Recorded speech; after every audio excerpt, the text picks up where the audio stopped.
सर्वस्वम, सबकी सब कुछ ही भागवत है। क्यों है? क्योंकि यहां शब्द शब्द में वो कृष्ण बैठा हुआ है। जब भगवान सुधाम गमन कर रहे थे, उद्धव जी ने चरण पकड़ लिए थे और उद्धव जी ने कहा था कि प्रभु आप तो सुधाम जाने की तैयारी कर रहे हैं, आने वाले युग में इस धरती पर किसको पता लगेगा कृष्ण भी आया था।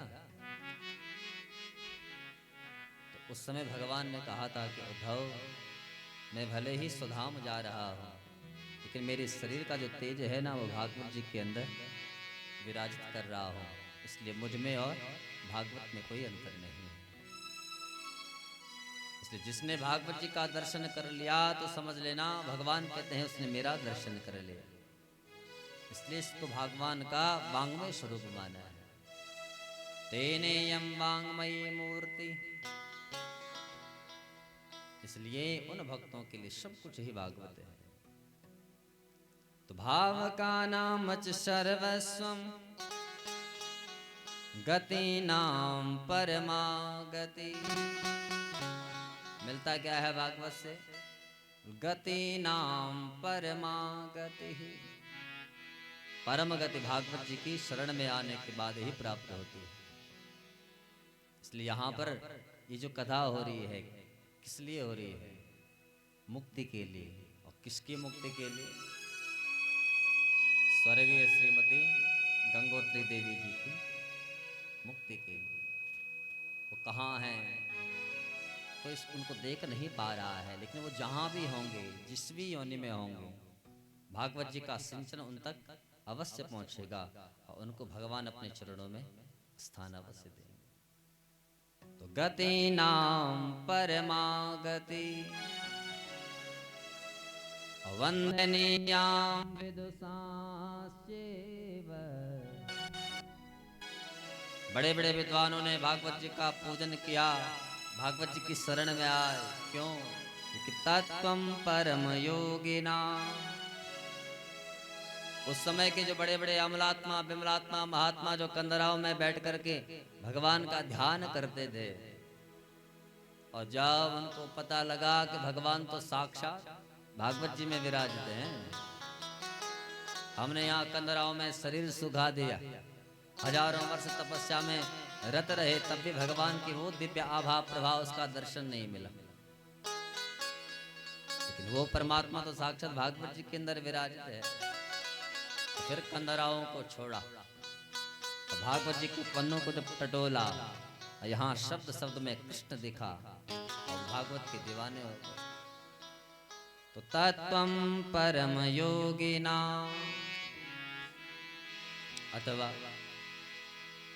भारते भूषणं भूत गतिर्यस्य दुरत्यया, वरिष्ठं सर्वशास्त्रेषु तरणी भववारिधि। बोले भागवत क्या है? बोले भारते भूषणं भूत। बोले भागवत इस भारतवर्ष का आभूषण है। क्यों? बोले भागवत की उतनी कथाएं आज भारतवर्ष में नहीं होती जितनी कथाएं विदेशों में हो रही है।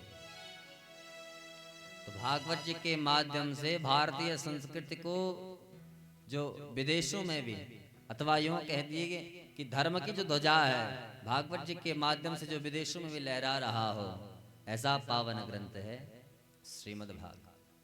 और आज से नहीं, अनादिकाल से ये जो भागवत है, सबसे पहले भगवान नारायण के पास में थे। उस समय केवल 4 श्लोक थे, जिसको हम चतुश्लोकी भागवत कहते हैं। भगवान नारायण ने भगवान ब्रह्मा को दिया, भगवान ब्रह्मा जी ने नारद जी को दिया, नारद जी ने व्यास जी को दिया, व्यास जी ने बृहद ग्रंथ तैयार करके अपने पुत्र सुखदेव जी को दिया, और सुखदेव जी के माध्यम से इस चराचर जगत के सभी भू प्राणियों में ये भागवत पहुंची है। क्योंकि उस समय वहां बड़े बड़े संत बैठे थे और सबने सुना, तो अपने शिष्य परिकर के पास में आए और सबको सुनाया। तो धीरे धीरे भागवत का खूब प्रचार प्रसार होने लगा। तो अनादिकाल से जो भारत की गरिमा को बढ़ा रहा है, इसलिए कहा कि भारते भूषणम भूत। ये भागवत इस भारतवर्ष का आभूषण है। और गतिर्यस्य दुरत्यया, जिसकी गति को समझना, जिसकी गति को जानना हर किसी के बस की बात नहीं है। इसलिए भागवत तो विद्वानों का ग्रंथ है। किसी की अगर परीक्षा लेनी हो तो उससे भागवत सुनिए। और उसने यदि 7 दिनों में उस भागवत तत्व को आपके हृदय पटल तक पहुंचा दिया तो इसका मतलब वो भागवत का वक्ता है, अन्यथा हाँ, उसमें हम भी हैं।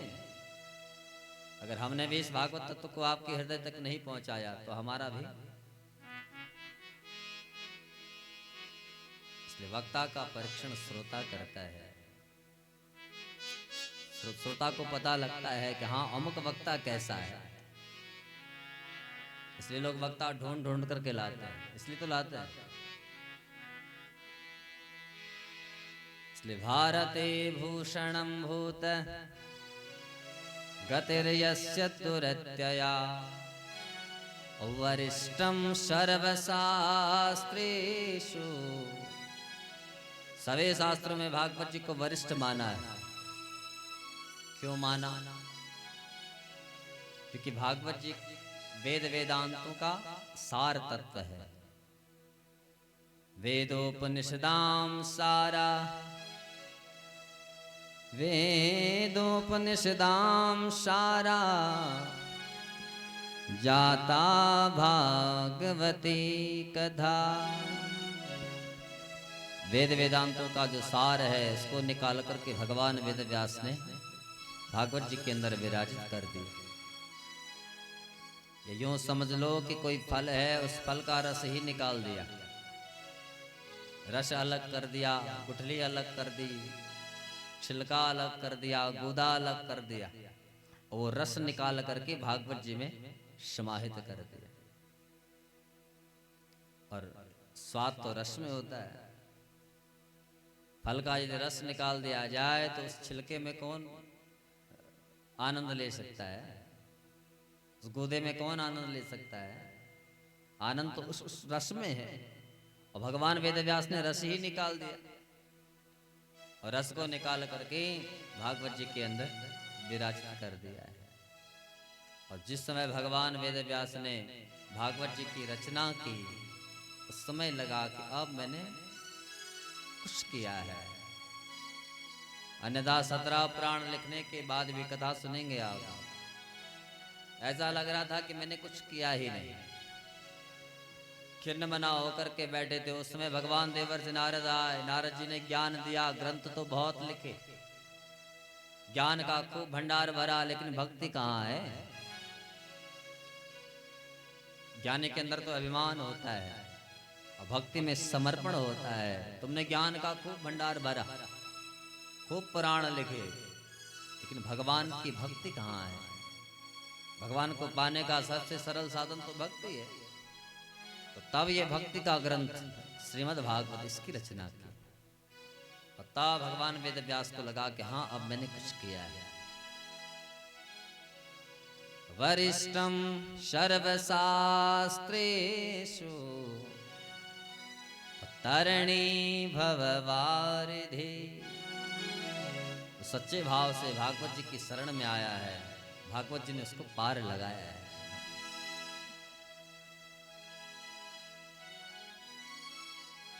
महात्मा में प्रवेश, सबसे पहले भगवान के स्वभाव, स्वरूप और प्रभाव की चर्चा है। भगवान कैसे हैं? तो सच्चिदानंद रूपाय विश्वोत्पत्त्यादि हेतवे तापत्रय विनाशाय श्री कृष्णाय वयं नमः। सच्चिदानंद रूपाय, भगवान के 3 स्वरूप हैं, सत, चित और आनंद। जहां हमको सत्यता दिखती है, व्यक्ति कितना भी झूठ बोले तो 24 घंटे में से क्षण ऐसा आता है न चाहते हुए भी हमारे मुख से सत्य निकलता है। तो जिस समय सत्य निकल रहा है वो भगवान का अपना स्वरूप है।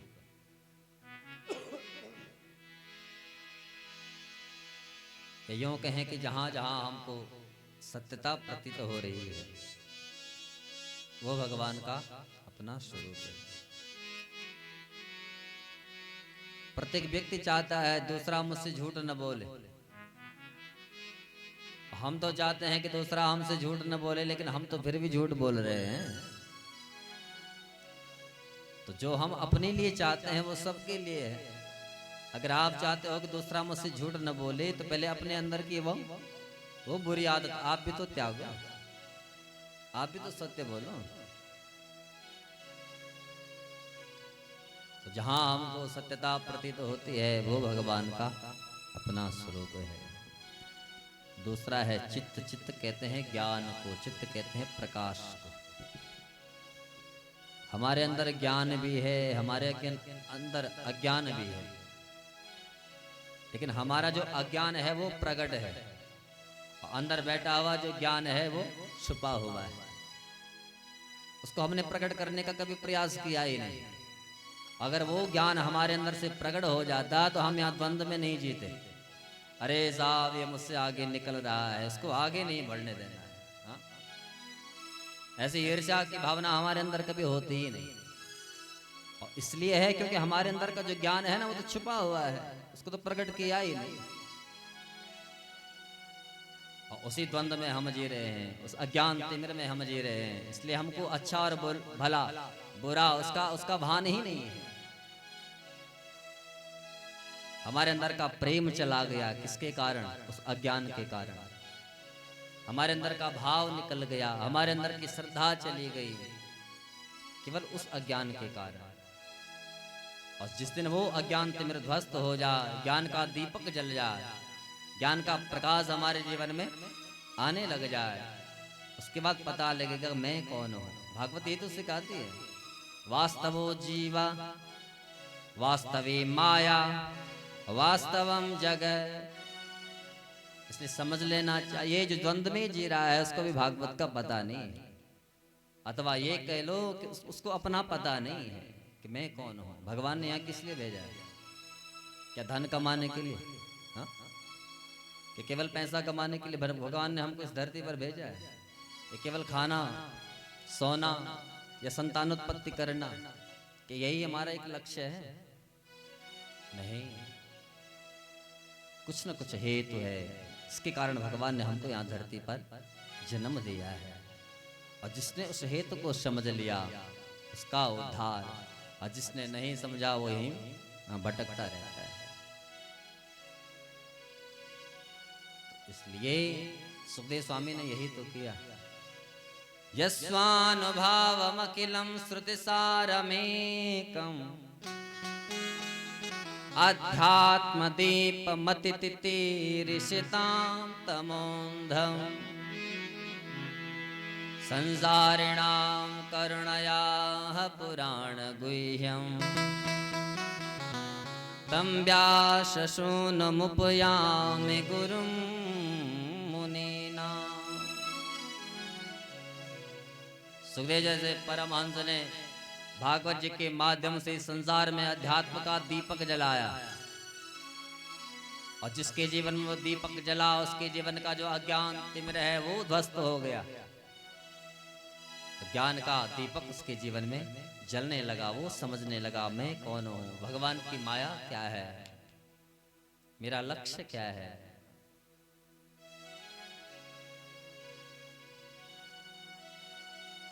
इसलिए सच्चिदानंद रूपाय हमें अपने अंदर का जो ज्ञान है उसको प्रकट करना है,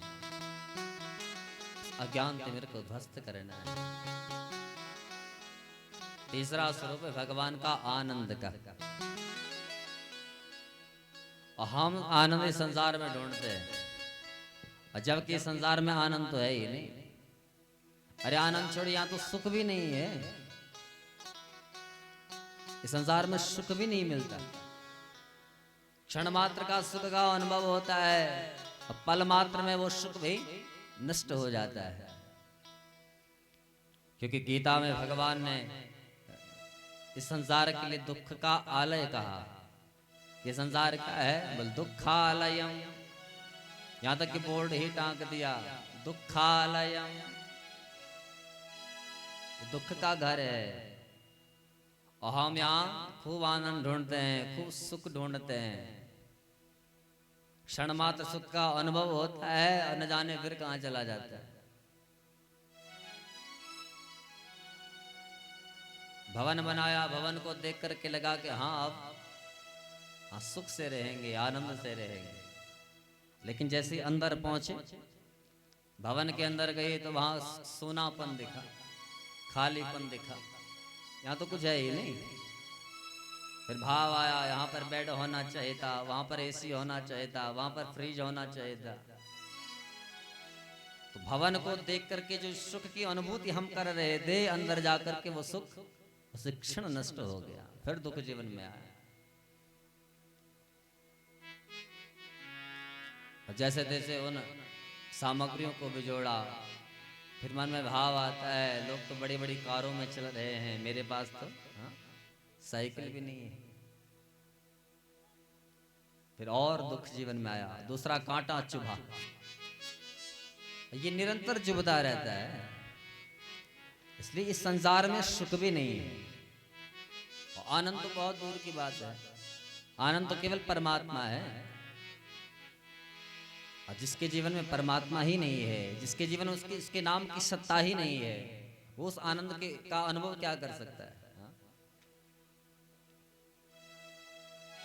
इसलिए उस आनंद को पाने के लिए भगवान के चरणों में रहना पड़ता है, भगवान के नाम को पकड़ना पड़ता है। यहाँ इतने लोग बैठे हैं, कितने लोग ऐसे हैं जो नित्य उसका नाम जपते हैं? कोई नहीं, हाँ कोई नहीं। अब फिर भी हम चाहते हैं हमें मुक्ति मिल जाए। आगे कथा सुनेंगे कपिल देव भूति संवाद, जब माँ के पेट में जीव रहता है, सप्तम मास जब माँ को रहता है, उस समय माँ के पेट में भगवान दर्शन देता है इस जीव को। ये जीव वहां अपने आप को देखता है मलमूत्र विष्ठा में लिपटा हुआ, और उस समय भगवान से कहता है प्रभु ये कहां पटक दिया। भगवान ने कहा ये तेरे कर्मों का फल है, अगर तेरे अच्छे कर्म होते तो मेरे चरणों में रहता। इसका मतलब तूने अच्छे कर्म नहीं किए। तो 7, 8 और 9 3 महीने माँ के पेट में भगवान की स्तुति गाता है कौन? ये जीव। और उस समय भगवान को कहता है अब की बार बाहर भेज दो, एक क्षण ऐसा नहीं जाने दूंगा जिस समय तुम्हारा नाम जिह्वा पर न हो, तुम्हारा नाम मेरे मुख पर न हो। और जैसे ही बाहर आता है माँ के पेट से, सब भूल जाता है। और धीरे धीरे ऐसी स्थिति आती है, पहले तो पुत्रों में मोह रहता है, फिर पौत्रों में मोह रहता है। भगवान की याद कभी नहीं आती। और मरते समय जब यमराज के दूत आते हैं, काला काला जिनका स्वरूप, मोटी मोटी आंखें, लंबी लंबी जटाएं, काले काले वस्त्र पहन रखे, उस समय डरता है। मृत्यु काल में यमराज के दूतों का दर्शन होता है किसको? जिसने अच्छे कर्म न किए हो, जिसने भगवान का नाम न लिया हो, तब डरता है अब क्या होगा। अच्छे कर्म होते तो भगवान के पार्षद आते, लेकिन सब हमारे कर्मों का ही तो फल है, और फिर भी हम समझने के लिए तैयार हैं। अरे हमारे यहाँ शास्त्र कहते हैं घर बार त्यागने की आवश्यकता नहीं है भगवान को पाने के लिए। आप घर में रहो लेकिन एक नियम बना करके रहो, रोज सुबह उठना है, मुझे पहले अपने प्रभु का पूजन करना है, अर्चन करना है, फिर अपने अन्य कार्यों को। लेकिन साहब भगवान के लिए हमारे पास समय कहाँ है? क्यों? यही तो प्रत्युत्तर होता है। मंदिर जाने के लिए हमारे पास समय कहाँ है? फिर भी चाहते हैं सुख मिले, फिर भी चाहते हैं आनंद मिले।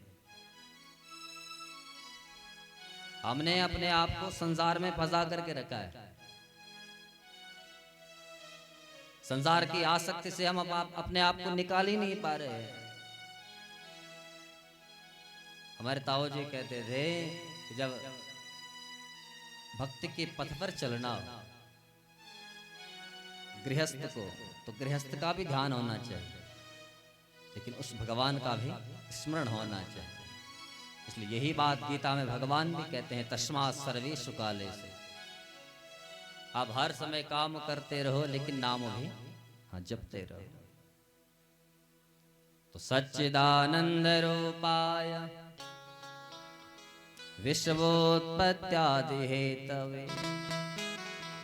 परमात्मा करता क्या है? विश्वोत्पत्त्यादि हेतवे। इस विश्व की उत्पत्ति भी करता है, संसार को बनाता है, संसार का पालन पोषण भी करता है। और जब भगवान को लगता है बहुत खेल लिया संसार के साथ, तो अंत में जाकर के संसार को पकड़ करके अपने पेट में ही समाहित कर लेता है। तो उस समय किसी ने प्रश्न किया भगवान वेद व्यास से कि आप कहते हैं कि भगवान के जीवन में सुख नहीं है, दुख नहीं है, वो तो आनंद स्वरूप है, और यहाँ आप कह रहे हैं कि वो संसार को बना भी रहा है, पालन भी कर रहा है, अंत में संहार भी कर रहा है। अरे अपने द्वारा बनाई हुई वस्तु को जब कोई तोड़ता होगा, फोड़ता होगा, तो उस समय दुख तो होता होगा कि मैंने कितने भाव से बनाया था और आज देखो ना अपने हाथों से तोड़ रहा, तो उस समय दुख तो हुआ होगा। भगवान ने भी संसार को बनाया, पालन पोषण किया, जिसमें संहार कर रहे होंगे, उस समय भगवान के अंदर ये भाव तो आया होगा कि मैंने कितने भाव से संसार को बनाया था और आज इसको मैं समाप्त कर रहा हूं। समझना जरा, भगवान का जो स्वभाव है ना, वो किसान की तरह है। किसान अपने खेतों में बीज बोता है, इसलिए बो रहा है, आज बीज बोऊंगा, कल ही फसल बन करके तैयार हो जाएगा। तो किसान ने बीज बोया, फिर वहां जल का सिंचन किया, कालांतर में अंकुर बाहर आए, किसान उन अंकुरों को भी देखता है। और उतना आनंद बोने में नहीं मिला जितना आनंद आज अंकुर को देखने में मिल रहा है। धीरे धीरे वही अंकुर जब बड़े हो गए, फसल बन करके तैयार हो गए, आज किसान का जो आनंद है वो 100 गुना, मेरे द्वारा की हुई जो मेहनत है, मेरे द्वारा बोया हुआ जो बीज है, आज फसल बन करके तैयार हो गया। और एक दिन ऐसा आता है, हाथ में दाराती लेकर के जाता है और सारी फसल काट देता है। और जो आनंद बोने में था, उससे 10 गुना आनंद अंकुर को देखने में आया, और 100 गुना आनंद फसल को देखने में आया। और आज जब काट रहा है, उसके आनंद का ठिकाना ही नहीं है। ऐसे ही भगवान का स्वभाव भी है, बनाते हैं तो आनंद में है, पालन पोषण किया तो आनंद में है, और जिस समय संहार किया तो उस समय भी आनंद में है। भगवान के पास दुख और सुख नहीं है, दुख और सुख तो संसार के हैं। तो विश्वोत्पत्त्यादि हेतवे तापत्रय विनाशाय। हम सब के जीवन में 3 प्रकार के दुख जो हम सबको सताते हैं। एक है भौतिक, एक है दैहिक, और एक है दैविक। भौतिक कष्ट क्या है? हमारे आने जाने का साधन, जिसमें हम रोज चल रहे हैं, उस वाहन में बैठ करके चल रहे थे और कहीं अचानक गाड़ी खराब हो गई, तो जहां जाना है वहां भी नहीं पहुंचे, और घर से तो निकल गए, रास्ते में फंस गए। तो ऐसे ही भौतिक साधनों के द्वारा मिलने वाला जो कष्ट है, इसको कहते हैं भौतिक कष्ट। दूसरा है दैहिक कष्ट, जिस शरीर को लगता है। अभी बैठे हैं, बुखार आ जाए, जुकाम लग जाए, पलंग पर लेट गए, तो शरीर को मिलने वाला जो कष्ट है, उसको कहते हैं दैहिक कष्ट। और तीसरा है दैविक कष्ट, जो ना आपके हाथ में, जो ना हमारे हाथ में। जो आपदाएं आती हैं, बवंडर होता है, चक्रवात आता है, तूफान चलता है, भूकंप आता है, ये सब भगवान के हाथ में। तो भगवान क्या करते हैं, इन 3 प्रकार के दुखों से हम सबको मुक्त करते हैं। तापत्रय विनाशाय श्री कृष्णाय वयं नुमः। भगवान वेद व्यास कहते हैं ऐसे वो परमात्मा कृष्ण, हम सब उनको प्रणाम करते हैं। इसलिए वयम नमः कह करके प्रणाम किया, अकेले प्रणाम नहीं किया। अगर अकेले करते तो अहम शब्द का प्रयोग करते, इसलिए कहा वयम नमः। हम सब भगवान श्री कृष्ण को प्रणाम करते हैं। तो नैमिषारण्य की पावन भूमि सौनकादि 88,000 ऋषि वहां बैठे हैं, और उस समय सूत जी का वहां आगमन, अल्प अवस्था सूत जी की। और वहां जो ऋषि बैठे हैं सब वृद्ध हैं, बूढ़े हैं, सब वयोवृद्ध हैं, और सूत जी एकदम जवान तरुण अवस्था, 16 वर्ष की अवस्था। और नैमिषारण्य की पावन भूमि में जैसे आज सौनकादि ऋषियों ने उठ करके प्रणाम किया, सबने अपना आसन त्यागा। सूत जी को बड़ा आश्चर्य हुआ, मुझ में ऐसा क्या है। तो सौनक जी ने कहा कि हमने आपके शरीर को प्रणाम नहीं किया है। बोले फिर? बोले आपके अंदर बैठा हुआ जो ज्ञान है, हमने तो उस ज्ञान को प्रणाम किया। और कैसा ज्ञान है?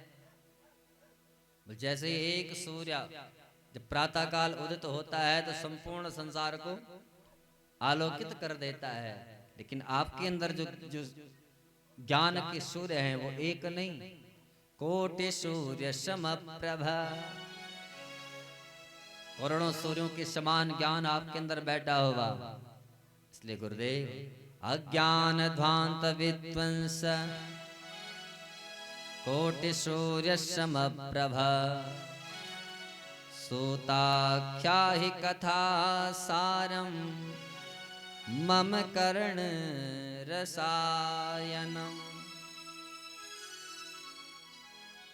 तो कहा हमारे जो ये कान है ना, इन कानों को औषधि चाहिए। तो कैसी? तो कथारूपी जो औषधि है। इसलिए हमारे यहाँ भागवत जी को केवल कथा नहीं कहा, भागवत जी के 10वें स्कंद में कहा है कि भागवत जी क्या है, भव सधा, भव सागर से पार लगाने वाली परम औषधि। और वही बात यहाँ सौनकादि ऋषि सूर्य महाराज से कहते हैं कि हमें कोई कथा नहीं चाहिए, मम कर्ण रसायनम, रसायन चाहिए, कथा रूपी ऐसी दवाई हमको चाहिए जो हमारे अंदर बैठा हुआ जो पाप ताप संताप है उसको नष्ट कर जाए। जिस भवरोग में हम जी रहे हैं उससे हम सदैव के लिए मुक्त हो जाए। तो भवरोग क्या है?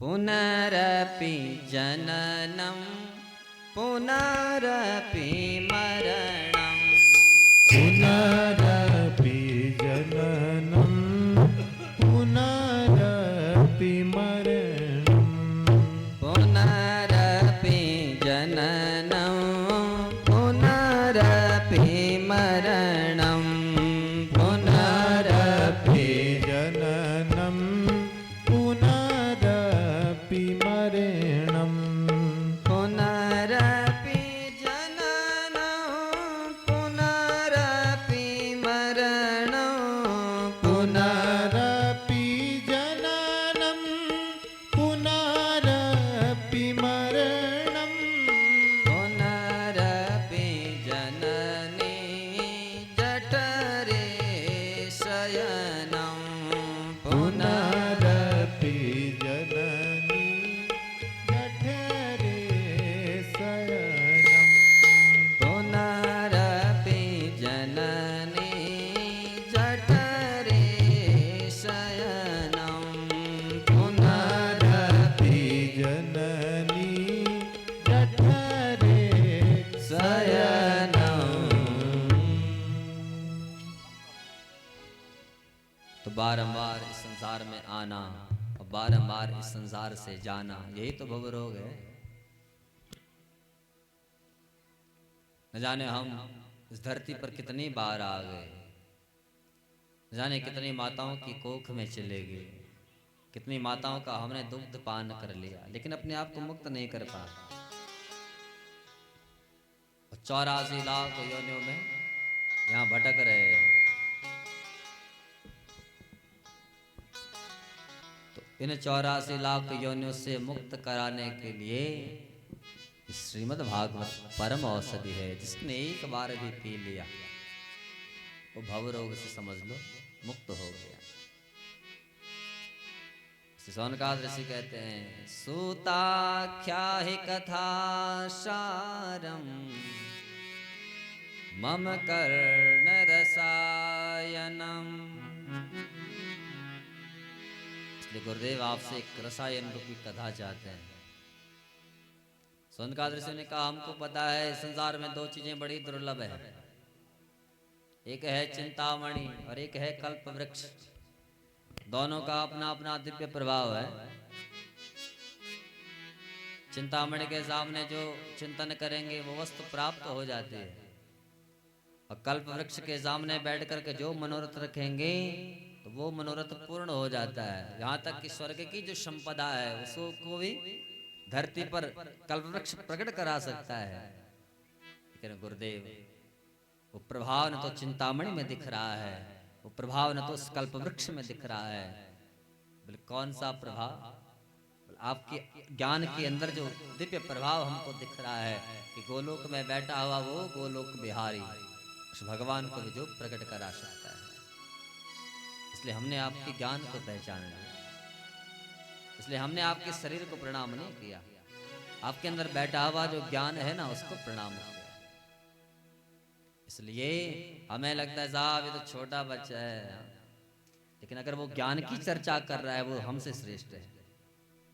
और हम बूढ़े होने के बाद भी बच्चों जैसी बातें करें, बच्चों जैसी हरकतें करें, तो वयोवृद्ध होने के बाद भी हम नंबर 1 के मूर्ख हैं।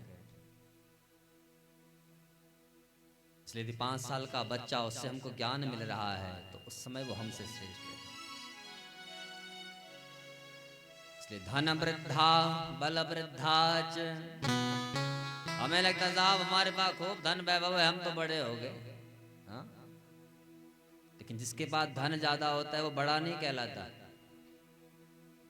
अरे धन के बाद तो मद जीवन में आता है, और मद जीवन में आता है वो परिवार से कटता है, समाज से कटता है, उसके अंदर अभिमान रूपी विषांकुर जन्म ले लेता है, अभिमान उसके पतन का कारण बन जाता है। इसलिए धन के मद में ज्यादा गर्वित नहीं होना चाहिए कि साहब मेरे पास तो खूब धन दौलत है। नहीं, धन वृद्धा बल वृद्धा च, हम खूब बल पराक्रमी हो गए तो क्या हम बड़े कहलाएंगे? शास्त्र कहता है नहीं। धन वृद्धा बल वृद्धा च आयुर्वृद्धास्तथैव च, हम बूढ़े हो गए, 80 साल के पहुंच गए, 90 साल के पहुंच गए, हमको लगता है हम तो बड़े हैं, लेकिन ज्ञान की चर्चा तो जीवन में है ही नहीं। बातें करते हैं बच्चों जैसे, तो क्या हम बड़े कहलाए? नहीं। ते सर्वे ज्ञान वृद्धाश्च किंकरा शिष्य किंकरा, वो सबसे बड़ा तो ज्ञान वृद्ध है, चाहे वो बच्चा हो चाहे वो बूढ़ा हो, जिसके अंदर ज्ञान है वो सर्वश्रेष्ठ है। सौनकाद ऋषि सूर्य को प्रणाम करते हैं जिनकी 16 वर्ष की अवस्था है। सौनक जी यहाँ वरिष्ठ हैं इन सौनकाद ऋषियों में। विशेषता क्या है कि कथामृत रसा स्वाद कुशल, कथा का पान करने में जो परम कुशल है, परम ज्ञानी होने के बाद भी जब किसी वक्ता के सामने बैठते हैं तो अल्पज्ञ हो जाते हैं, ऐसा लगता है इनको कुछ आता ही नहीं है। और सच्चा श्रोता वही है, ज्ञानी बनकर के आओगे तो कथा जीवन में नहीं आएगी, अल्पज्ञ बनकर के आओगे तो कथा हृदय पटल तक पहुंचेगी। इसलिए यहाँ सौनकाद ऋषियों ने सूर्य के चरणों में प्रश्न किए, कहा कि गुरुदेव इस जीव का कल्याण, जीव के जीवन में भक्ति कैसे यार? सौनकादि क्या प्रश्न सुनकर के सूत जी एकदम गदगद हो गए। कहा, रे सौनकादि ऋषियों, जो प्रश्न आप कर रहे हैं ना, इस संसार के हित के लिए है। और संसार का प्रत्येक प्राणी मृत्यु का ग्रास बना हुआ है। माँ के पेट से बाहर आए, सबको पता है आज जन्म हुआ है तो एक न एक दिन हमको मरना है। चाहे आज मरे, चाहे 5 साल बाद मरे, चाहे 10 साल बाद मरे, चाहे 100 साल बाद मरे, लेकिन मरना सबको है। और फिर भी हमको सबसे ज्यादा भय उसी मृत्यु से लगता है जो शाश्वत है। इसलिए सौनकादि ऋषियों से सूत जी कहते हैं, काल प्यालम खग्रास त्रास निर्नाश हेतवे श्रीमद् भागवतम शास्त्रम कलौ कीरेण भासितम। सो जी कहते हैं, प्रत्येक जीव दुखी है मृत्यु के भय से। केवल मृत्यु के भय से ही नहीं, या संसार में कोई तन को लेकर के दुखी है, कोई मन को लेकर के दुखी है, हाँ? कोई धन को लेकर के दुखी है। संसार का प्रत्येक प्राणी किसी न किसी वस्तु को देख करके दुखी है। जो वस्तु उसके जीवन में आए नहीं, वो उसको देख कर सोच करके दुखी है। कोई तन दुखी, कोई मन दुखी, कोई धन बिन रहते उदास, थोड़े थोड़े सब दुखी,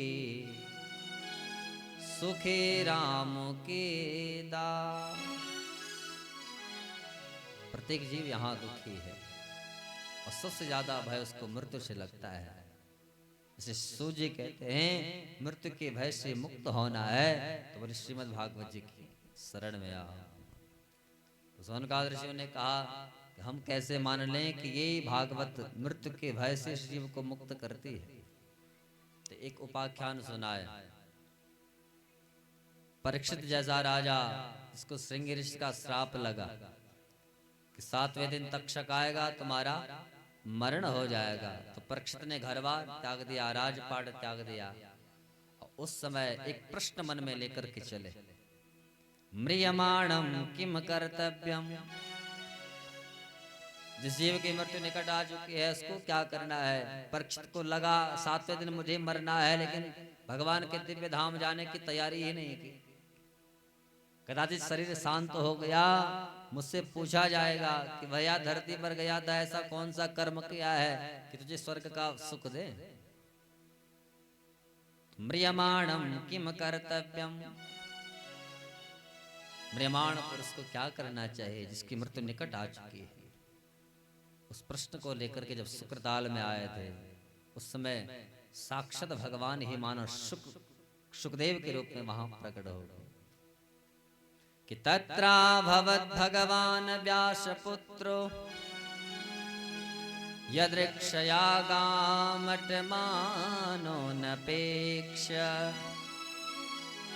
अलक्षलिंगो निजलाभतुष्टो वृतश्च बालैरवधूतवेश।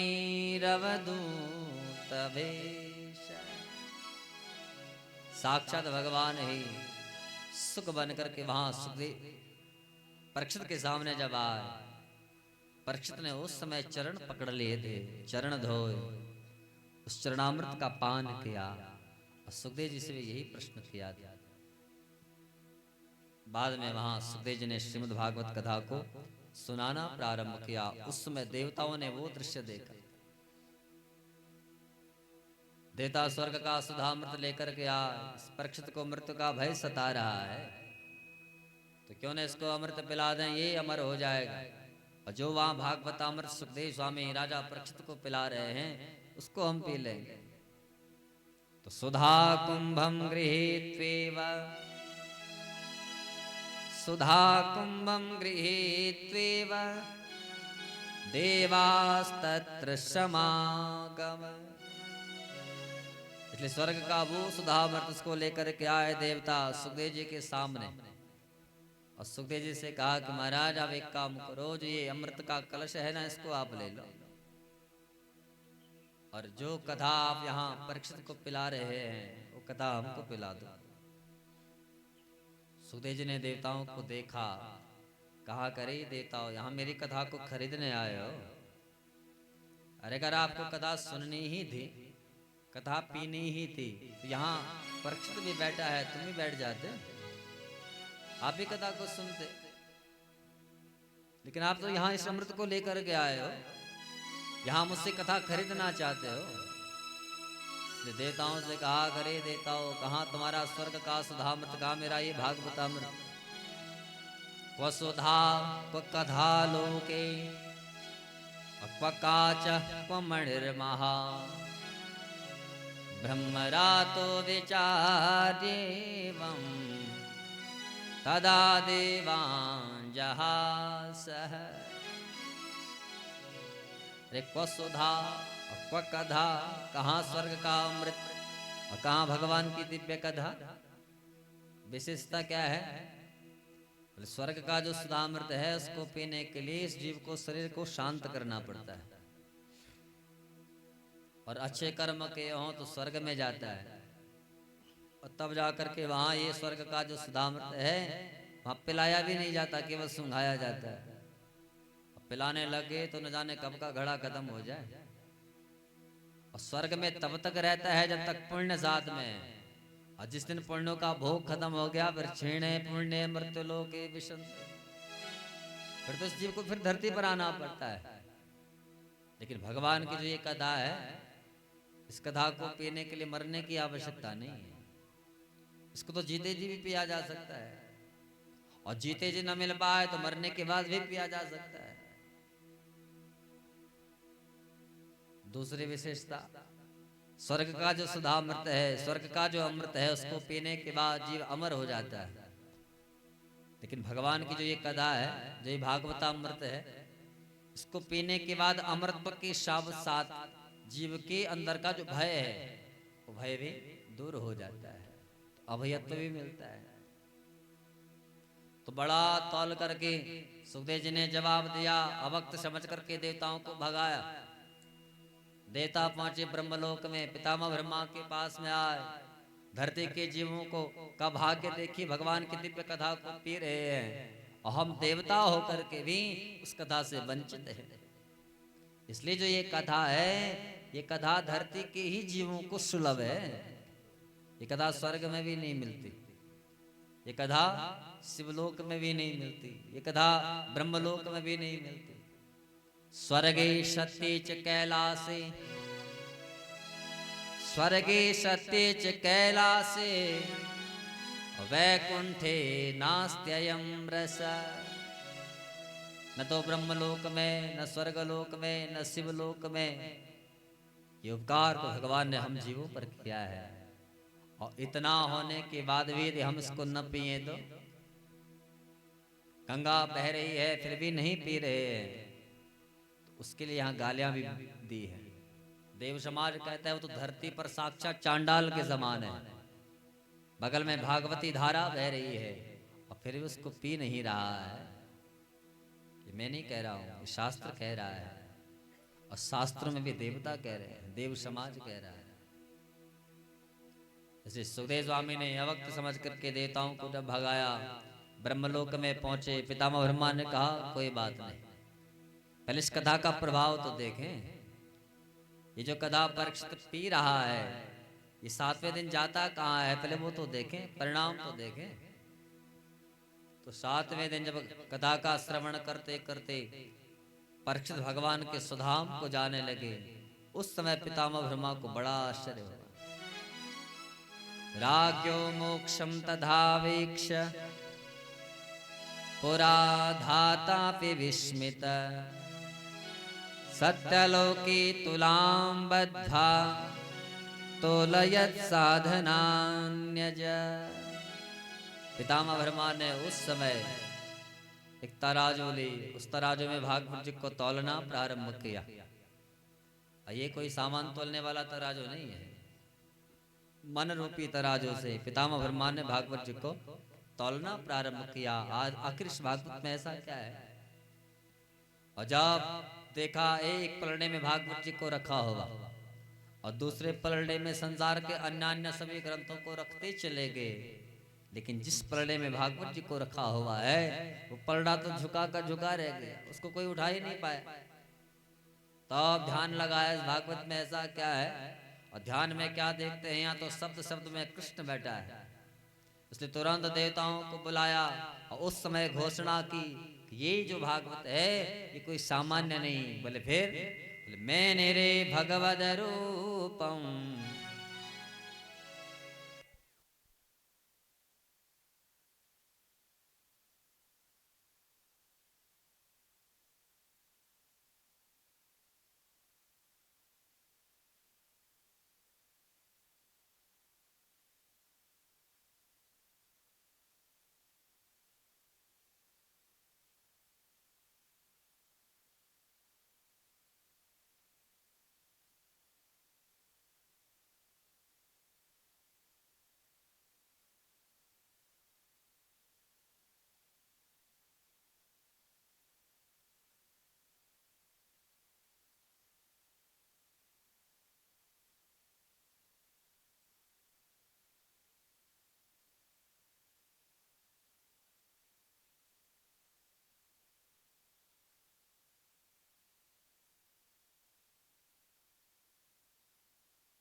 श्री राधा बोल भक्त वत्सल भगवान की जय हो।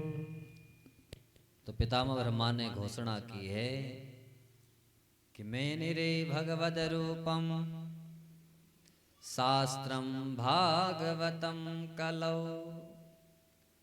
बोले ये जो भागवत है ये साक्षात भगवान का स्वरूप है और मुक्ति का पावन ग्रंथ है। इसलिए इस भागवत की बराबरी कोई कर ही नहीं सकता। तो कहा जो ये 7 दिन की विधि है ये कहाँ से चली? क्या भागवत केवल 7 दिनों में ही सुना जाता है? वैसे भागवत की जो कथा है वो 7 दिन की ही होती है। 8वां दिन तो हमने अपने सहूलियत के लिए बनाया है। नाम ही जिसका सप्ताह है, 7वें दिन में इसको पूर्ण होना है। लेकिन हमारे पहाड़ों में ये रिवाज है कि 8वें दिन ही विराम होता है, बाहर नहीं। बाहर तो 7 दिन में होता है।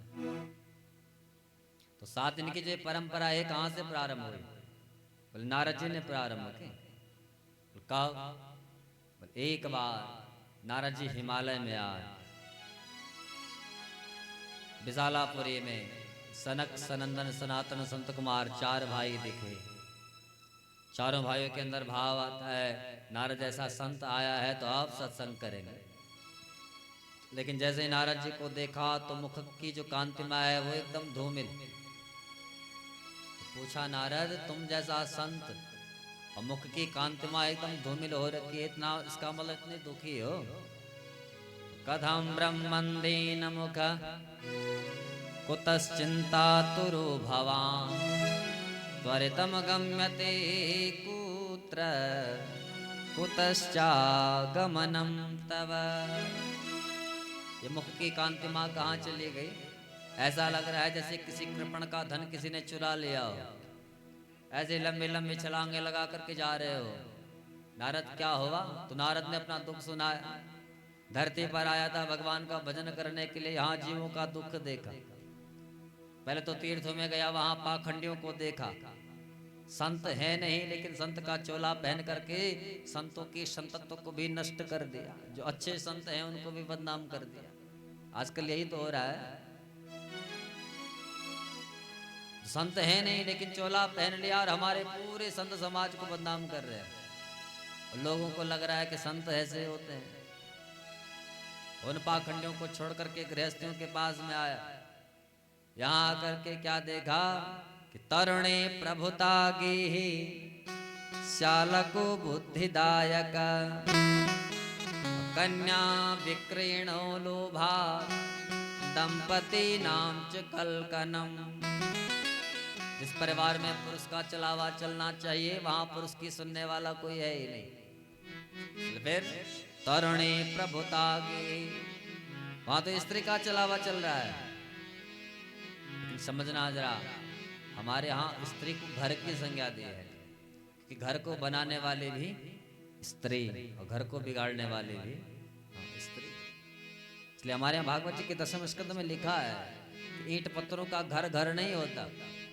उस घर के अंदर जो गृहिणी है, न गृहम गृहमित्याहो गृहिणी गृहमुच्यते, उस स्त्री को घर माना है। और यदि वो स्त्री घर को बनाना जानती है, परिवार को चलाना जानती है, अगर उसका चलावा चल भी रहा है तो कोई बुरी बात नहीं है, चलना भी चाहिए। लेकिन केवल इतना ही नहीं, नारद जी कहते हैं शाला को बुद्धिदायका।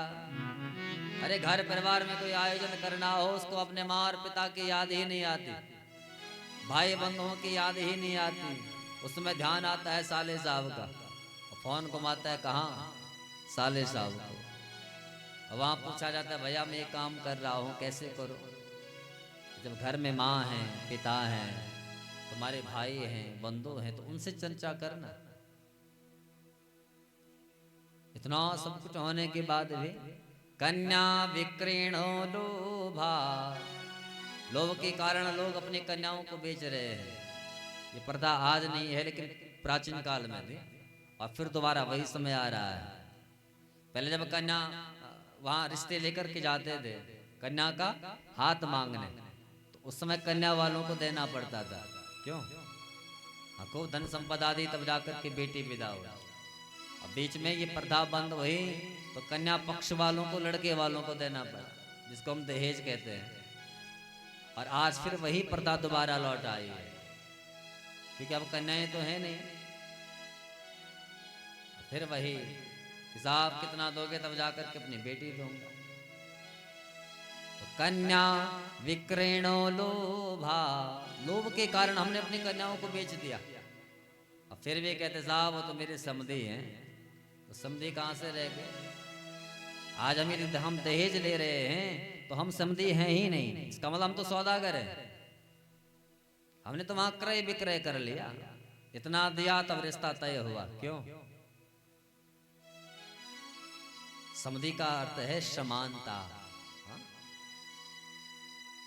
लेकिन अब समानता कहाँ रह गई? अब तो रिश्ता होता है, मन में भाव आता है कितना मिलेगा। तो कन्या विक्रीणो लोभा दंपति नाम च कलकनम। फिर भी महाभारत रहती है, परिवार में रोज झगड़ा, रोज कलह। नारद जी कहते हैं गृहस्थियों को भी छोड़ा, वृंदावन में आया। वहां एक युवती लेटी हुई, एकदम तरुण अवस्था, बगल में 2 वृद्ध पुरुष लेटे हुए, हजारों स्त्रियां उसकी सेवा में। पूछा उससे देवी कौन हो? उसने अपना परिचय दिया। अहम भक्ति रीति ख्याता इमो में तनयो मतो। मेरा नाम भक्ति, बगल में लेटे हुए जो वृद्ध पुरुष हैं मेरे बेटा है। कौन? ज्ञान और वैराग। बोले ऐसी अवस्था क्यों हुई? तो काल योगे न जर जरो, तो काल का प्रभाव है। आज भक्ति तो है लेकिन ज्ञान और वैराग्य है ही नहीं। हाँ? नारद जी ने कहा कि तुम तो भगवान की आह्लादनी शक्ति हो। उसने कहा कि माँ तुम्हारे पुत्रों को मैं स्वस्थ करूंगा। खूब प्रयास किया। यहाँ बहुत चर्चा है, उतना समय आदेश नहीं देता। तो गीता जैसे ग्रंथ का खूब पाठ किया। गीता पाठेर मुहुर्मुहु बारंबार, लेकिन फिर भी वो चेतन अवस्था में नहीं आया। आंखें खुलती हैं, पाठ बंद होता है, फिर आंखें बंद। भक्त मैया ने कहा यही स्थिति मेरे साथ रहे कि माँ जवान बेटे बूढ़े, तो इदम स्थानम परित्यज्य विदेशम गम्यते मया, फिर तो मैं भारतवर्ष को ही छोड़ दूंगा। भगवान देवर्षि नारद ने कहा कि माँ आपको भारतवर्ष छोड़ने की आवश्यकता नहीं पड़ेगी। क्यों? कहा कि माँ उन कृष्ण का आवाहन करना, उनका ध्यान करना, जिन्होंने जब द्रौपदी ने भगवान कारा दुश्वासन द्रौपदी की साड़ी को खींच रहा था, वो कर्णावतारी वहां वस्त्र बनकर के चल पड़ा, साड़ी ही बन गया। दुशासन खींचता रहा साड़ी का, अंत का पता ही नहीं चला कि भगवान वहां साड़ी बन करके आ गए। तो सकृष्ण क्वापिनो गतः, कहा मां वो कृष्ण कहीं गए नहीं। भक्तिमया कहती है कि नारद जी आपके स्वभाव प्रभाव को मुझे पता है, इसलिए तो आपके चरणों में आए। अब आप ही मेरे पुत्रों को स्वस्थ कर सकते हैं। तो नारद जी उद्यम कर रहे थे, उस समय आकाशवाणी हुई, उद्यम सफल तो होगा, इसके लिए सत्कर्म करना है। वो सत्कर्म क्या है तो आकाशवाणी ने बताया नहीं। भक्तिमया को पुत्रों सहित वृंदावन में छोड़ा। नारद जी सत्कर्म की ढूंढ में आए, विद्वानों से पूछा तो लोगों को लगा कि नारद जैसा संत जो सगत जगत को ज्ञान देने वाला हमसे पूछ रहा है, उसको क्या जवाब देंगे। तो कईयों ने तो मौन व्रत धारण कर लिया और कईयों ने वहां से पलायन ही कर दिया। अब क्या जवाब दे। अंत में नारद जी आए बद्रिकाश्रम में, यहाँ सनकादिक ऋषियों से भेंट हुई। तब सनकादिक ऋषि ने कहा कि भैया सत्कर्म तो तेरे पास में है, क्या श्रीमद् भागवत इसका ज्ञान तुमने भगवान व्यास जी को दिया है। नारद जी को लगा कि मेरे पास वो सत्कर्म मेरे ही पास में है और मुझे उस पर विश्वास नहीं हो। गीता जैसे ग्रंथ का पाठ सुनाया लेकिन भागवत को तो सुना ही नहीं पाया। तो कहा कि भैया इस भागवत में ऐसा क्या है। तो तब कहा कि वेदोपनिषदाम सारा जाता भागवती कदा। भागवत तो वेद वेदांत उपनिषदों का सार तत्व है, एक बार इसका सिंचन हो जाए तो वो एकदम स्वस्थ हो सकते हैं। तो नारद जी ने कहा मैं कथा का आयोजन करूंगा उनके निमित्त। किनके? ज्ञान और वैराग्य के निमित्त। वो कहाँ है? वृंदावन में। और नारद जी कहाँ हैं इस समय? सब भूल गए। बद्रिकाश्रम में सनकादिक ऋषियों के पास में। तो कहा कि भैया उनके निमित्त कथा करना चाहता हूं। सनकादिक ऋषि ने कहा बद्रीनाथ में कथा नहीं हो सकती, यहां से नीचे उतरो। कहाँ चलें? बोले हरिद्वार में जाएंगे। तो समझना जरा, क्या बद्रिकाश्रम में कथा नहीं होती है? होती है, लेकिन उस समय आना और जाना बड़ा दुर्लभ था। लोग जब घर से निकलते थे तो घर में अंतिम राम राम करके चलते थे, वापस आएंगे कि नहीं इसकी कोई गारंटी नहीं। और भागवत तो सार्वभौम ग्रंथ है, कथा का आयोजन एक करता है, सुनते हजारों लोग हैं। तो उस समय सनकादिक ऋषियों को कहा नारद जी कथा का आयोजन करना चाहते हैं, यहाँ तो अकेला श्रोता रहेगा। हरिद्वार में जाएंगे तो वहां खूब संत समाज आएगा। तो हरिद्वार में आए, आनंद नाम का तट, गंगा जी की जो निर्मल रहती है उसकी व्यासपीठ बनाई गई।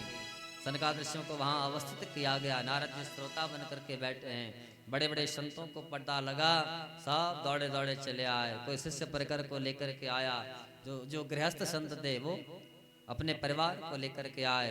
और जैसे ही हरिद्वार में आए वहां किसी ने शंख बजाया, किसी ने खड़ताल बजाए, किसी ने भागवत की खूब जयकारा लगा। इसलिए यहाँ लिखा है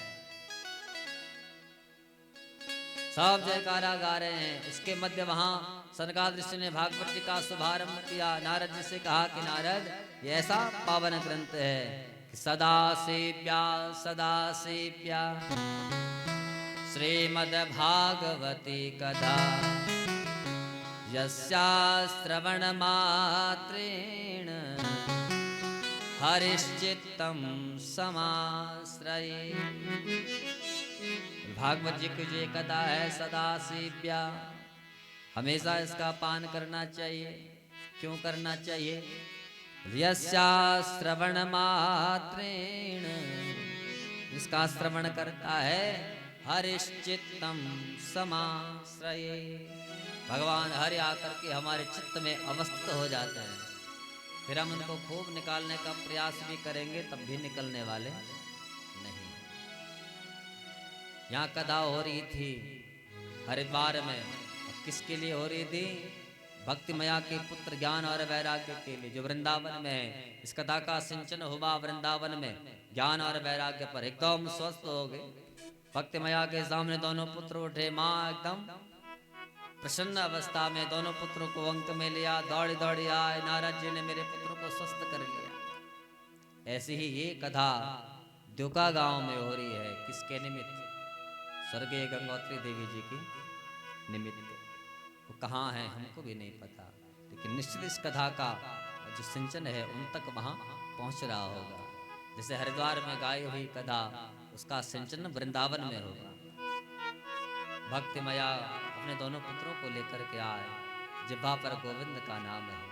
भक्ति सुतो तो तरणो गृहीत्वा प्रेमेक रूपा सहसा विरासे। भक्ति सुतो तो तरणो गृहीत्वा प्रेमेक रूपा सहसा विरासे। श्री कृष्ण गोविंद हरे मुरारे। श्री कृष्ण गोविंद हरे मुरारी। श्री कृष्ण गोविंद हरे मुरारे। श्री कृष्ण गोविंद हरे मुरारी। नाथेति नामानि मुहुर्वदन्ति। नाथेति नामानि हनुवदन्ति। नाथेति नामानि मुहुर्वदन्ति। नाथेति नामानि मुहुर्वदन्ति। भक्तमया भगवान का नाम गाते हुए हरिद्वार में पहुंची, जहां वो कथा गाई जा रही थी। नारद जी के पास में आए। ऋषियों ने देखा, संतों ने देखा, ये देवी कौन है? अचानक यहाँ कैसे प्रकट हो गए? आपस में चर्चा कर रहे हैं। कथम प्रविष्ठा कथमागतेयम मध्ये मुनीनाम मिति तर्कयन्त। आपस में चर्चा कर रहे हैं, ये देवी कौन है, कहाँ से आए? नारद जी के पास में गई। नारद जी से कहा, आपने यहाँ मेरे पुत्रों को स्वस्थ किया है इस भागवती दिव्य धारा से, इसलिए एकदम चेतन अवस्था में प्रकट हुए हैं, इसलिए आपके चरणों में लाए हैं। लेकिन गुरुदेव, यहाँ सबको आपने आसन दिया है, सब बैठे हैं, आप हमें भी स्थान दो ना। हम कहाँ बैठे? अहम क्वतिष्ठामि, मैं कहाँ बैठा? नारद जी और सनकादिक ऋषियों ने कहा कि देखो, तुम तो भगवान की आराधनीय शक्ति हो, इसलिए माँ निरंतरम वैष्णव मानसानि। यहाँ जितने भगवान के भक्त बैठे हैं, उन भक्तों के हृदय में भक्ति होती है, इसलिए माँ तुम सब के हृदय में जाकर के अवस्थित हो जाओ। भक्ति मैया उस समय अपने पुत्र ज्ञान और वैराग्य को लेकर के श्रोताओं के हृदय में अवस्थित हो गए। और जब भगवती भक्ति मैया श्रोताओं के हृदय भवन में गई, तो भगवान ने वो दृश्य देखा। जो आराधनीय शक्ति है वो भक्ति भक्त के हृदय भवन में गई है। और उस समय भगवान भी अपने आप को रोक नहीं पा। और निज लोकम विहाया, भगवान ने अपना लोक त्याग दिया और कहाँ पहुंचे? प्रविशति हृदय तेषां भक्ति सूत्रोपनद्य। वहां प्रवेश किया भगवान ने जहां भक्ति बैठी है। इसलिए भगवान उस हृदय भवन में आते हैं जो हृदय भवन एकदम शुद्ध हो, एकदम पावन हो। लेकिन विडंबना यही है, हम लोगों का हृदय भवन शुद्ध नहीं है। हमारे अंदर तो राग, द्वेष, अहंकार, मद, मत्सरता न जाने क्या क्या भरा हुआ है। हाँ? तो भगवान भी देखते होंगे इसके हृदय भवन में मेरे लिए कोई स्थान नहीं है। एक दूसरे को देख कर के खूब ईर्ष्या, द्वेष, जलन, न जाने कितने भाव कुभाव हमारे अंदर है।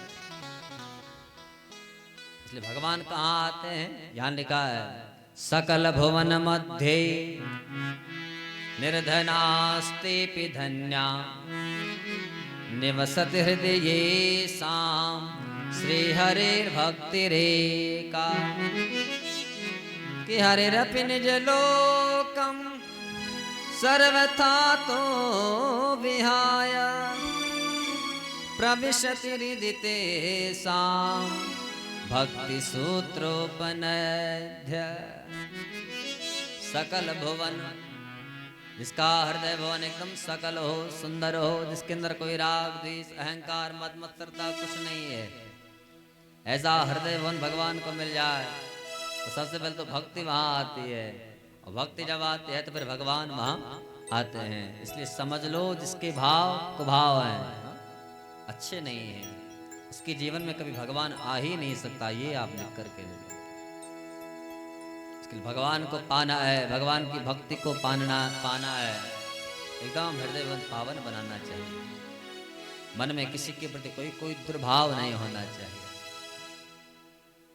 तो भगवान कहते हैं निर्मल मन जन सो मोहि पावा मोहि कपट छल क्षेत्र न भावा। इसके जीवन में कपटता है, छल, उसके जीवन में कभी भक्ति नहीं आ सकती, उसके जीवन में कभी भगवान नहीं आ सकता।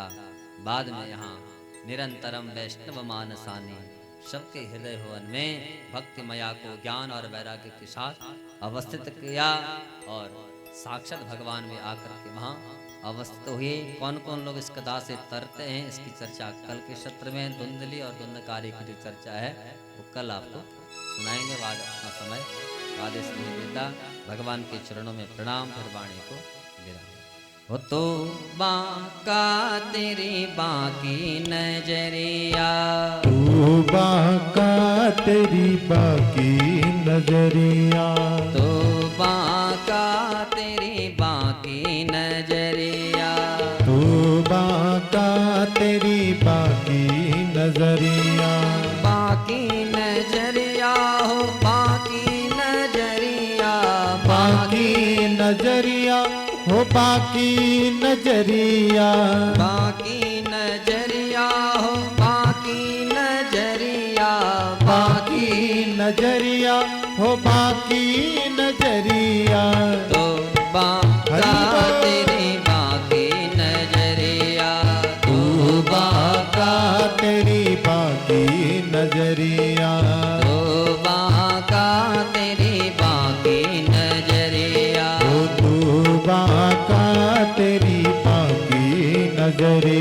मुकुट तेरा बांका, किरीट तेरा बांका, मुकुट तेरा बांका, किरीट तेरा बांका, मुकुट तेरा बांका, किरीट तेरा बांका, मुकुट तेरा बांका, किरीट तेरा बांका। बाकी रे तेरी मुक्ति मुरलिया, बाकी रे तेरी मुक्ति मुरलिया, बाकी रे तेरी मुक्ति मुरलिया, बाकी रे तेरी मुक्ति मुरलिया। तो बांका तेरी बाकी नजरिया, ओ तू बांका तेरी बाकी मुरलिया।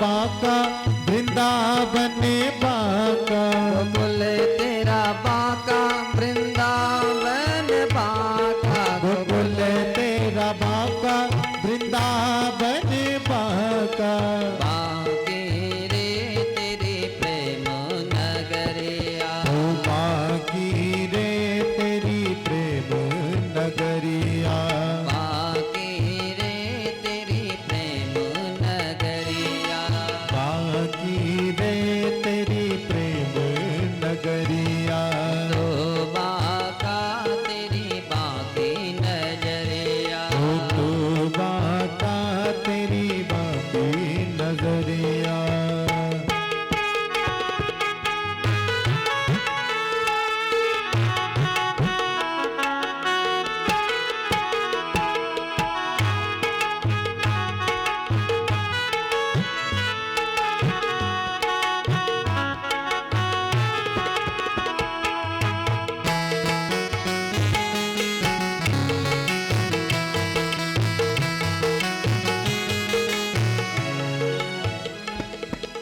ग्वाल तेरे बाके गोपी तेरी बाकी, ग्वाल तेरे बाके गोपी तेरी बाकी, ग्वाल तेरे बाके गोपी तेरे बाकी, ग्वाल तेरे बाके गोपी तेरी बाकी, बाकी रे तेरी गोकुल नगरिया, ओ बाकी रे तेरी गोकुल नगरिया, बाकी रे तेरी गोकुल नगरिया, बाकी रे तेरी गोकुल नगरिया, तो बाका तेरी बाकी नजरिया, ओ तो बाका तेरी बाकी नजरिया, तो बाका तेरी बाकी नजरिया, तो बाका तेरी बाकी नजरिया, तो बाका तेरी बाकी नजरिया, ओ तो बाका तेरी बाकी नजरिया, तो बाका तेरी बाकी नजरिया, ओ तो बाका तेरी बाकी नजरिया, बाकी नजरिया, बाकी नजरिया, बाकी नजरिया, ओ बाकी नजरिया, बाकी नजरिया, ओ बाकी नजरिया। वृंदावन बिहारी लाल की की जय। कल से कथा ठीक 2 बजे से लेकर के 5 बजे तक। हाँ ठीक 2 बजे ले सब लोग यहाँ पर आए हैं। कथा का लाइव प्रसारण भी हो रहा है केदार टीवी पर और हमारे ही आचार्य विपिन कृष्ण कांडपाल यूट्यूब चैनल और फेसबुक पर। क्यों अरविंद? हाँ हाँ फेसबुक पर भी। यहाँ समझ न आए तो वहाँ भी आप इस कथा को सुन सकते हैं। आज वाणी को यहीं पर विराम। आइए आरती में अपने मन को लेकर के श्रीमद् भागवत महापुराण की जय। श्री वृंदावन बिहारी लाल की जय। सदगुरुदेव भगवान की जय। ज्वालपा मैया की जय। अनंत श्री विभूषित शंकराचार्य स्वामी श्री माधवाश्रमणी महाराज की जय। नमः पार्वती पतये हर हर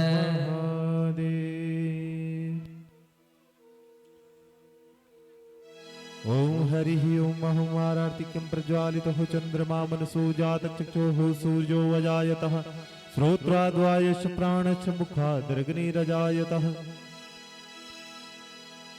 ओम जय जगदीश हरे स्वामी जय दीनानाथ हरे भक्त जनों के संकट दास जनों के अवे गुण बंसी वाला दूर करे। ओम जय जगदीश हरे जो ध्यावे फल पावे दुख बिन से मन का स्वामी दुख बिन से मन का सुख संपत्ति घर आवे श्याम सुंदर घर आवे। कष्ट मिटे तन का। ओम जय जगदीश हरे। मात पिता तुम मेरे शरण कहूँ किसकी। स्वामी शरण पढ़ूं मैं किसकी। तुम बिन और न दूजा, प्रभु बिन और न दूजा। आस करूं जिसकी। ओम जय जगदीश हरे। तुम पूर्ण परमात्मा तुम अंतर्यामी। स्वामी तुम अंतर्यामी।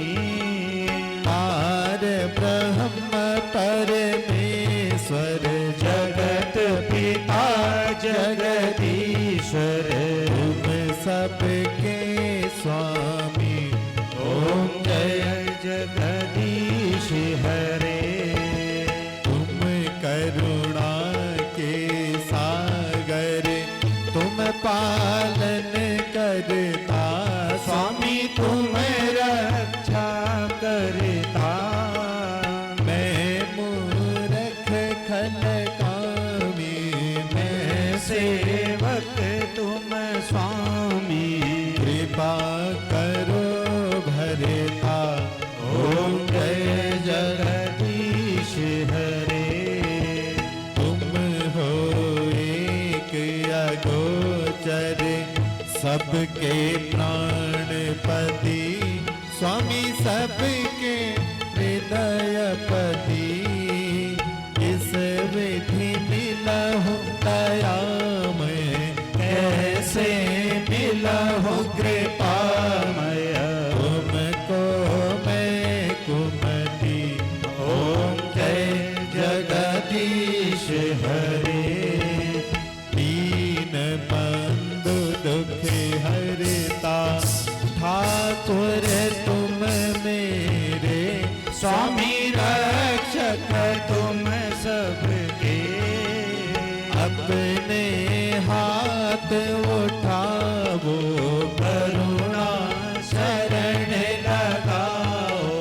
द्वार पड़ा तेरे।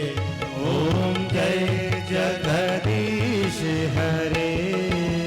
विषय विकार मिटाओ पाप हरो देवा। स्वामी कष्ट हरो देवा। श्रद्धा भक्ति बढ़ाओ। श्रद्धा प्रेम बढ़ाओ। संतन हरि सेवा। ओम जय जगदीश हरे। तन मन धन सब कुछ तेरा। स्वामी सब कुछ है तेरा। तेरा तुझको अर्पण प्रभु जी का प्रभु को समर्पण। या लागे मेरा। ओम जय जगदीश हरे। श्याम सुंदर जी की आरती जो कोई नर गावे।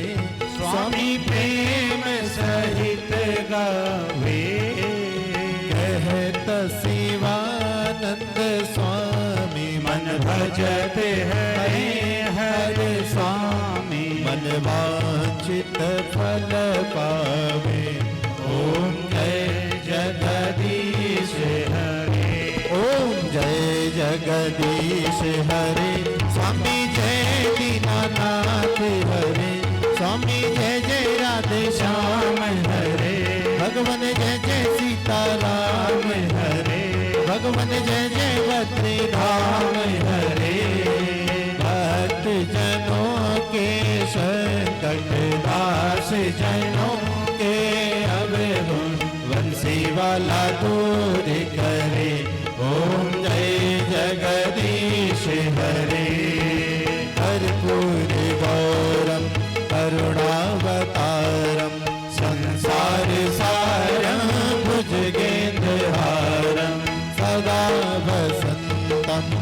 हृदयारविन्दे भवं भवानी सहितं नमामि।